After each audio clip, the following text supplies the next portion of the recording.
Today, let's talk about buying a sofa.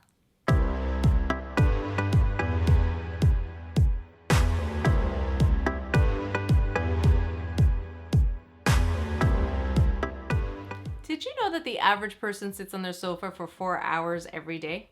With such a big investment of time, you should probably look into ways of buying a sofa that will be comfortable and long-lasting so you can enjoy every minute of those 4 hours. So here are the 5 most important tips to look for when you're investing in a new sofa, or couch, or chesterfield, whatever you call it. When you're spending anywhere between 15 to 30% of your living room furniture budget on a sofa, and yes, that's a good number to use when planning your budget, you'll want to test it out. If you're going to be using your sofa for watching TV, then you'll want to sit and curl up on the sofa.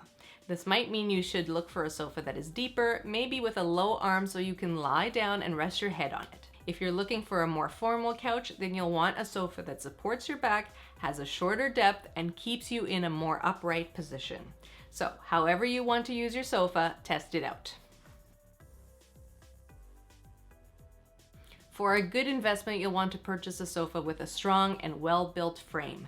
The upholstery and fabric may wear away, but you can always reupholster the sofa, if, that is, the frame on the sofa is worth upholstering.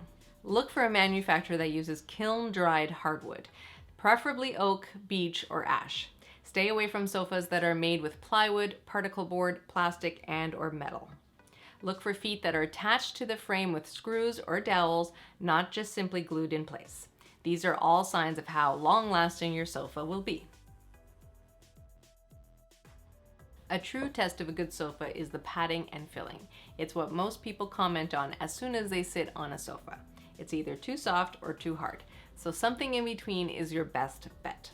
You'll want support when you sit with a little give for comfort, and most importantly, you'll want that cushion to spring back to its original position as well. Over time, cushions that don't spring back make the sofa look slouched, old, and used. A great combination is to have the seat cushions filled with a dense foam and the back cushions in a down fill.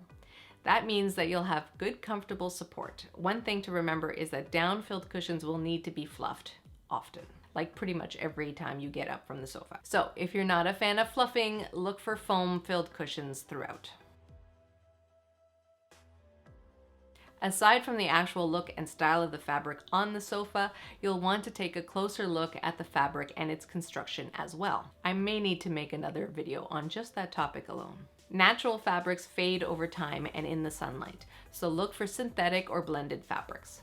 Also, a higher double rub count means the fabric is more durable and therefore will look better for longer. Leather on couches are easier to clean, but the leather does stretch over time and may get marked up if you have pets and little ones. You'll also want to look at how the fabric is applied to the sofa. Patterns should be evenly spaced and line up at the seams. If you've got button tufting, make sure the buttons are all firmly secured to the sofa. And last but definitely not least, you must measure. Before you even go out to look for a sofa, measure the space for your sofa and definitely measure the width and height of every door, hallway, and stairwell into your room. Pivot! Pivot! Pivot! Pivot! Shut up! Shut up! Shut up! Take into account any light fixtures that might hang low as well.